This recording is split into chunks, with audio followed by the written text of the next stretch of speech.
அந்த எமோஜி போட்டிருப்பான். அந்த எமோஜி வந்து அந்த கூலிப்படையில் உள்ள அந்த எமோஜி இருக்கும் பாருங்க. இந்த ஃபோட்டோ தான் ரீசெண்டாக போட்டிருக்கான், ஜூலை 22. இதை வச்சு தான் வெட்டினது. ஆமாம், இந்த அறுவை தான் காமிச்சாங்க, புது அறுவை. எமோஜி இருக்குல்ல சார், இது இல்லை, இதுக்கு முன்னாடி உள்ள ஃபோட்டோ வந்து போட்டிருப்பாங்க கீழே.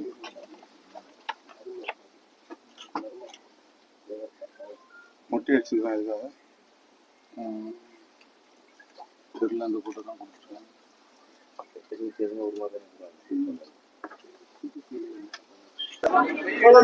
படுகொலை செய்யப்பட்ட கவின் செல்வகணேஷ் அவர்களின் தாய் மற்றும் தந்தை, பாட்டி ஆகியோரை சந்தித்து ஆறுதல் கூறினோம். நடந்த விவரங்கள் குறித்து கேட்டறிந்தோம். இழப்பீடுகளால் இந்த துயரத்தை துடைத்தெறிய முடியாது. மெத்த படித்தவர், மென்பொருள் பொறியாளர், கை நிறைய சம்பளம் பெறக்கூடிய அளவுக்கு தன்னை தகுதிப்படுத்திக் கொண்டவர். வீண் வம்பு வழக்குகளில் ஈடுபடாதவர்.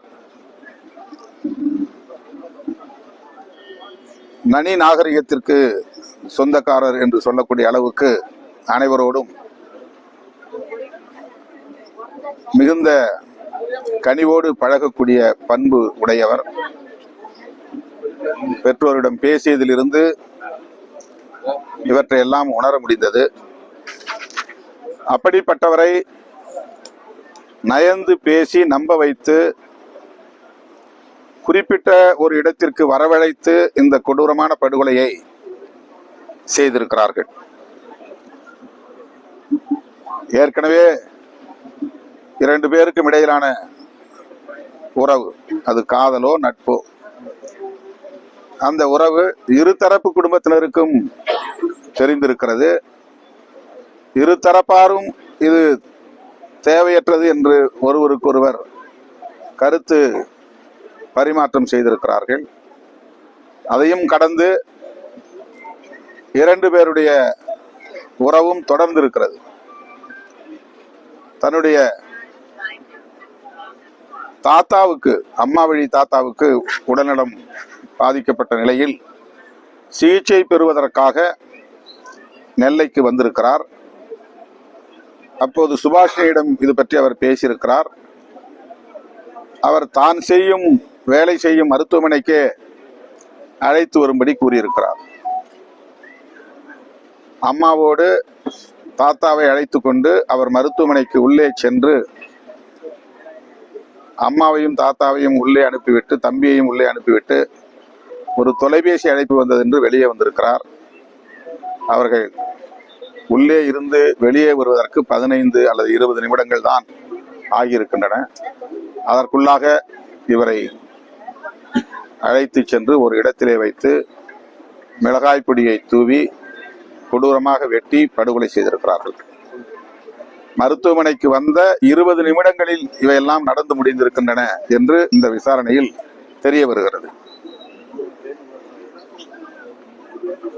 வெளியே வந்து மகனை காணவில்லை என்று தேடுகிற போது அவருடைய தொலைபேசிக்கு அவர் அழைப்பு விடுத்த நிலையில் யாரோ ஒருவர் தொலைபேசியை எடுத்து ஒரு ஆக்சிடென்ட் என்று சொல்லியிருக்கிறார்கள். பிறகு ஒரு சம்பவம் நடந்து விட்டது, இன்சிடென்ட் என்றும் சொல்லியிருக்கிறார்கள். அப்படி சொன்னவர்கள் காவல்துறையை சார்ந்தவர்கள் என்று அங்கே போன பிறகு தெரிந்திருக்கிறது. படுகொலை செய்யப்பட்டு விட்டார், இந்த காரணத்திற்காக நடந்து விட்டது என்றெல்லாம் சொல்லாமல் கவினுடைய தாயாரை காவல் நிலையத்திற்கு கொண்டு போய் 3 மணி நேரம் அங்கேயே அமர வைத்து அவருக்கு எந்த உறுதிப்படுத்தப்பட்ட தகவலையும் சொல்லாமல் இழுத்தடித்திருக்கிறார்கள், அலைக்கழித்திருக்கிறார்கள். காவல்துறையினருக்கு முன்கூட்டியே இந்த படுகொலை சம்பவம் தெரிந்திருக்க வாய்ப்பு இருக்கிறது. தனக்கு தெரிந்த காவல் அதிகாரியின் எல்லைக்குள்ளே இதை செய்ய வேண்டும் என்று திட்டமிட்டு இருக்கிறார்கள். அதன் அடிப்படையில் தான் இந்த எல்லைக்குள்ளே வந்து அவர்கள் இந்த படுகொலையை செய்திருக்கிறார்கள் என்று யூகிக்க முடிகிறது. எனவே தனி ஒரு நபராக இந்த கொலையை அவன் செய்திருக்க வாய்ப்பில்லை என்று சந்தேகப்பட வேண்டிய ஒரு சூழல் உருவாகி இருக்கிறது. அவன் மட்டுமே கொலை செய்தான் என்று வழக்கை முடிப்பதற்கு அந்த காவல் நிலையத்தை சார்ந்த அதிகாரிகள் அல்லது காவல் ஆய்வாளர் போன்றவர்கள் முயற்சித்திருக்கிறார்கள். இதில் வேறு யாருக்கும் சம்பந்தமில்லை. சுஜித் என்பவன் மட்டும்தான் இதில் சம்பந்தப்பட்டவன். அப்படியே எஃப்ஐஆர் நீங்கள் பெட்டிஷன் எழுதி கொடுங்கள், எஃப்ஐஆர் போடுகிறோம் என்று தொடக்கத்திலே அழுத்தம் கொடுத்திருக்கிறார்கள். அதற்கு கவினுடைய தாயார் உடன்படவில்லை. பிறகு நாம் நமது தரப்பில் கவின் தரப்பிலே கொடுத்த புகாரை ஏற்றுக்கொண்டுதான் வழக்கு பதிவு செய்திருக்கிறார்கள். எது எப்படியாக இருந்தாலும் சுஜித் மட்டுமல்ல, அவருடைய தந்தை தாய் ஆகியோருக்கும் கூட இதில் நேரடியாகவோ மறைமுகமாகவோ தொடர்பு இருக்கிறது என்பதை ஒத்துக்கொண்ட காரணத்தினால்தான் காவல்துறை எஃப்ஐஆரிலே இந்த பெயரை சேர்த்திருக்கிறார்கள். எஃப்ஐஆரிலே இடம்பெற்றவர்களை கைது செய்வதிலே என்ன தயக்கம்? இதுதான் கவினுடைய தந்தை எழுப்புகிற கேள்வி. புதிதாக யார் பெயரையும் நாங்கள் இணைக்க சொல்லவில்லை. சந்தேகத்தின் பெயரில் யார் பெயரையாவது நாங்கள் சொல்லவில்லை. காவல்துறையே ஒத்துக்கொண்டு அல்லது அந்த பிரைமா ஃபேசி இருக்கிறது என்பதை ஏற்றுக்கொண்டு சுஜித் மற்றும் அவருடைய தந்தை தாய் ஆகியோரின் பெயரை எஃப்ஐஆரிலே இணைத்திருக்கிறார்கள் என்கிற போது அவர்களை கைது செய்வதற்கு இவ்வளவு தயக்கம் ஏன்? இதுதான் கவின் தரப்பிலே அவருடைய தந்தை எழுப்புகிற கேள்வி. அதில் நியாயம் இருப்பதாக நாங்கள் கருதுகிறோம். எனவே தமிழ்நாடு அரசு காவல்துறை உடனடியாக அதில் தொடர்புடைய எஃப்ஐஆரில் இடம்பெற்றிருக்கிற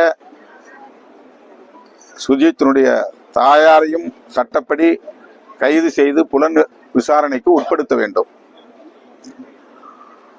வேறு யாரும் இதில் சம்பந்தப்பட்டிருக்கிறார்களா என்பதையும் ஆய்வு செய்ய வேண்டிய தேவை இருக்கிறது. தென் மாவட்டங்களில் நடந்திருக்கிற அத்தனை கொலைகளுக்கு பின்னாலும் கூலிப்படையினரின் கைவரிசை இருக்கிறது. எனவே இவருடைய ஃபேஸ்புக்கை பார்க்கிற போது, முகநூலை பார்க்கிற போது, இன்ஸ்டாகிராமை பார்க்கிற போது அவர் தொடர்ந்து ஜனவரி, பிப்ரவரி, மார்ச், ஏப்ரல், மே, ஜூன், ஜூலை என்று ஒவ்வொரு மாதமும் ஒவ்வொரு படத்தை போஸ்ட் செய்திருக்கிறார். ஒவ்வொன்றிலும் வெவ்வேறு வகையான கொடுவாள்களை ஏந்திருக்கிறார். நாயை பிடித்து கொண்டு விரைவில் ஒரு சம்பவம் நடக்கப் போகிறது என்பதை போன்ற சிம்பாலிக் மெசேஜஸ் வெளிப்படுத்தி இருக்கிறார். ஆகவே இவர் திடுமென ஆத்திரப்பட்டு இதை செய்யவில்லை. கவினோடு முரண்பட்டும் பகைத்து கொண்டும் உறவாடவில்லை. நம்பக்கூடிய அளவுக்கு நெருக்கமாக உறவாடி இருக்கிறார். அந்த நம்பிக்கையின் அடிப்படையில் தான் அவர் அழைத்ததுமே பின்னால் அவரோடு போயிருக்கிறார். ஆகவே இது ஒரு நீண்டகால செயல் திட்டமாக தெரிகிறது. திட்டமிட்டுதான் இந்த படுகொலை நடந்திருப்பதாக தெரிகிறது. எனவே இதன் பின்னணியில் கூலிப்படையினரின் கைவரிசை இருக்குமோ என்று கவின் தரப்பில் சந்தேகப்படுகிறார்கள். எனவே காவல்துறையினர், குறிப்பாக இப்போ சிபிசிஐடி புலனாய்வு விசாரணைக்கு தமிழ்நாடு அரசு ஆணையிட்டு இருக்கிறது. அந்த சிபிசிஐடி விசாரணையில் முறைப்படி அவர்கள் சட்டப்பூர்வமான விசாரணையை மேற்கொள்ள வேண்டும். அதில் அவருடைய பெற்றோர் இருவரையுமே தீவிர விசாரணைக்கு உட்படுத்தினால்தான் பின்னால் இருக்கிற கூலிப்படையினர் யார் என்பதையும் கண்டறிய முடியும். அந்த கோணத்திலே விசாரணை செல்ல வேண்டும் என்பதுதான் கவின் அவர்களின் தந்தை திரு சந்திரசேகர் அவர்கள் முன்வைக்கக்கூடிய கோரிக்கை. அந்த உடலை நீண்ட நாட்கள் நீங்கள் பிணவரையிலே போட்டு இருக்க வேண்டாம், நல்லபடியாக எடுத்து அடக்கம் செய்வோம், நாங்களும் இருந்து அடக்கத்தை செய்ய தயாராக இருக்கிறோம் என்று கேட்டபோது நீதி மறுக்கப்படும் என்கிற அச்சம் இருக்கிறது, இவர்கள் தப்பி விடுவார்கள் என்கிற அச்சம் இருக்கிறது. எனவே எங்களோடு உடன் இருக்கிற உள்ளூரை சார்ந்த தோழர்கள், உறவினர்கள் அனைவரோடும் நான் கலந்து பேசிதான் முடிவெடுக்க முடியும் என்ற கருத்தை சொல்லியிருக்கிறார்.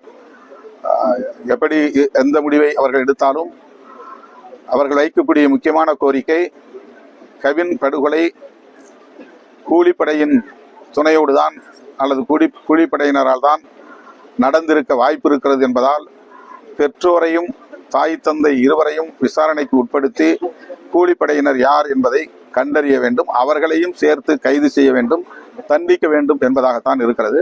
இவ்வளவு நேரம் நாங்கள் விசாரித்ததில் கவின் உறவினர்களிடத்தில், குறிப்பாக அவருடைய தந்தையிடத்தில் விசாரித்ததில் இந்த தகவல்களை நாங்கள் பெற்றிருக்கிறோம். இந்த கோரிக்கையை அரசுக்கு வைக்கிறோம். விடுதலை சிறுத்தைகள் கட்சியின் சார்பிலே தமிழ்நாடு அரசுக்கு நாங்கள் விடுக்கிற வேண்டுகோள், வன்கொடுமை தடுப்பு சட்டத்தின்படி இந்த பாதிக்கப்பட்ட குடும்பத்தினருக்கு என்ன இழப்பீடுகளை தர வேண்டுமோ அந்த இழப்பீடுகளை தர வேண்டும். அரசு வேலைவாய்ப்பு தர வேண்டும், அவர்களுக்கு நிலம் வழங்க வேண்டும், புதிய வீடு கட்டித்தர வேண்டும். இவையெல்லாம் சட்டப்பூர்வமாக இருக்கிற உரிமைகள், இழப்பீடுகள். எனவே அதில் எந்த தேக்கமும் ஏற்பட்டு விடாத வகையில் மாண்புமிகு முதல்வர் அவர்கள் இதிலே உடனடியாக நேரடியாக தலையிட்டு பாதிக்கப்பட்ட குடும்பத்தினருக்கு நீதியும் வழங்க வேண்டும், அவர்களுக்கான பாதுகாப்பையும் உறுதிப்படுத்த வேண்டும். கூலிப்படையினரால் இவர்களுக்கும் உயிருக்கு ஏதேனும் ஆபத்து ஏற்படுமோ என்கிற அச்சம் நிலவுவதை பேச்சிலிருந்து காண முடிகிறது. இந்த வழக்கை ஒன்றுமில்லாமல் ஆக்க வேண்டுமானால் இவர்களை அச்சுறுத்தி நிலைகுலைய வைக்க வேண்டும் என்று அவர்கள் முயற்சிக்கலாம் என்ற சந்தேகம் இருக்கிறது. எனவே அவருக்கு ஒரு பாதுகாப்பு, ஆயுதம் தாங்கிய போலீசார் கொண்ட பாதுகாப்பு வழங்க வேண்டும், முறையான இழப்பீடு வழங்க வேண்டும், சம்பந்தப்பட்ட அனைவரையும் கைது செய்ய வேண்டும் என்று விடுதலை சிறுத்தைகள் கட்சியின் சார்பில் வேண்டுகோள் விடுக்கிறேன். இப்போது 4:30 மணி அளவில் எனது தலைமையில் நெல்லையில் இந்த கோரிக்கைகளை வலியுறுத்தி விடுதலை சிறுத்தைகள் கட்சியின் சார்பில் ஆர்ப்பாட்டம் நடைபெறுகிறது.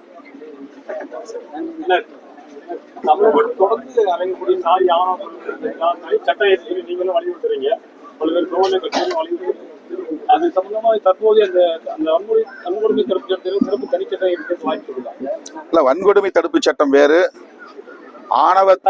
ஆணவ கொலைகள் தடுப்பு சட்டங்கிறது எஸ்சிக்கான சட்டம் இல்லை. அது மொத்தத்துல சமூகத்துல எந்த சாதி இன்னொரு சாதியை விட்டு திருமணம் பண்ணாலும் கொலை நடக்கும். அது எஸ்சி வர்சஸ் ஓபிசி என்று நடப்பதில்லை. பட்டியல் சமூகத்தினருக்கும் பிற சமூகத்தினருக்கும் இடையிலே நடக்கிற காதல் விவகாரங்களில் மட்டும்தான் இந்த ஆணவ கொலைகள் நடப்பதாக நாம் கருதி கொண்டிருக்கிறோம். அது வேண்டுமானால் அதிகமாக இருக்கலாம். ஆனால் ஓபிசி சமூகத்திற்குள்ளேயே காதல் திருமணங்கள் நடந்தால் படுகொலைகள் நடக்கின்றன. அது இந்தியா முழுவதும் நிகழ்கிறது. மதம் விட்டு மதம் திருமணம் செய்தாலும், சாதி விட்டு சாதி திருமணம் செய்தாலும் படுகொலைகள் இந்தியா முழுவதும் நடப்பதை பார்க்க முடிகிறது. எனவே இது ஒட்டுமொத்தமாக சாதியின் பெயராலும் மதத்தின் பெயராலும் நடக்கிற படுகொலைகளை தடுப்பதற்கு ஆணவ கொலைகள் தடுப்பு சட்டம் தேவை. அதனால்தான் இந்திய ஒன்றிய அரசு இந்த சட்டத்தை இயற்ற வேண்டும் என்று வலியுறுத்துகிறோம்.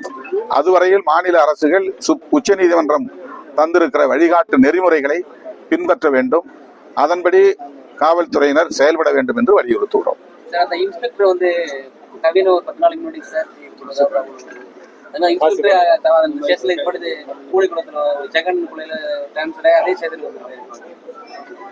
இதெல்லாம் செவி வழி செய்திகள் தான், நமக்கு ஆதாரமா எதுவும் தெரியாது.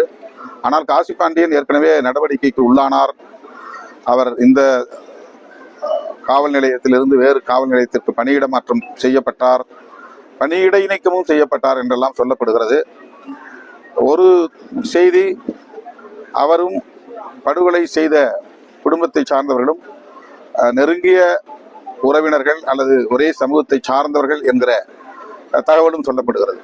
அதனால்தான் இந்த கொலையை வேறு ஒரு இடத்திலே வாய்ப்பான இடத்தை தேர்வு செய்து செய்யாமல் அவருடைய ஆளுகைக்கு உட்பட்ட எல்லைக்குள்ளே செய்திருப்பதாக யூகிக்க முடிகிறது.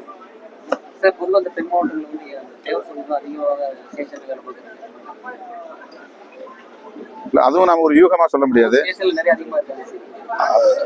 அது ஒரு யூகமா சொல்ல முடியாது. முதலமைச்சர் நீங்க சொன்ன கோணத்திலும் ஆய்வு செய்ய வேண்டும், அதன் அடிப்படையிலே சில மாற்றங்களை கொண்டு வர வேண்டும். சுபாஷினி பேசியதாக ஒரு வீடியோ வெளியாகி இருக்கிறது. எனக்கும் கவினுக்கும் இருந்த உறவு எங்களுக்கு மட்டுமே தெரியும், அது எங்களோடு முடியட்டும் என்று அவர் சொல்லியிருக்கிறார். அவர் பேசியிருக்கிற செய்திகளை பார்க்கிற போதும், அவருடைய உடல் மொழியை பார்க்கிற போதும், அவர் யாரோ ஒரு யாருடைய கட்டுப்பாட்டிலோ இருக்கிறார், அச்சுறுத்தலில் இருக்கிறார், யாரோ சொல்லி அப்படி சொல்லுகிறார் என்றுதான் என்ன தோன்றுகிறது. அவர் சுதந்திரமாக பேசுவதாக தெரியவில்லை. எங்கள் அப்பாவுக்கும் அம்மாவுக்கும் அதில் தொடர்பில்லை என்று சொல்லக்கூடிய சுபாஷினி கவினுக்கு இப்படி ஒரு நிலை வந்துவிடக் கூடாது என்று பெற்றோரிடத்திலே சொல்லி தடுத்திருக்கலாம், அல்லது தன்னுடைய உடன் பிறந்தவரிடத்திலே சொல்லி தடுத்திருக்கலாம். ஆனால் அவ்வாறு அவர் சொன்னதாக நமக்கு தெரியவில்லை. சாதியவாத அமைப்புகள் சமூக ஊடகங்களை பயன்படுத்தி கவினுடைய நடத்தையை கொச்சைப்படுத்தக்கூடிய வகையிலே அவதூறுகளை பரப்புகிறார்கள். இது தேவையற்ற சமூக பதற்றத்தை உருவாக்கக்கூடிய வகையில் இருக்கிறது. எனவே காவல்துறையினர், குறிப்பாக சைபர் கிரைம் அந்த குற்றங்களை கண்காணிக்கக்கூடிய காவல்துறையினர் சமூக ஊடகங்களில் பரப்பப்படுகிற அவதூறுகளை கட்டுப்படுத்த வேண்டும். அவ்வாறு அவதூறு பரப்புபவர்கள் மீது நடவடிக்கை எடுக்க வேண்டும் என்றும் கேட்டுக்கொள்கிறேன். செய்திகளை உடனுக்குடன் தெரிந்து கொள்ள உங்கள் கரம் டிவியை சப்ஸ்கிரைப் செய்யுங்கள். அதோடு பெல் பட்டனையும் கிளிக் செய்யுங்கள்.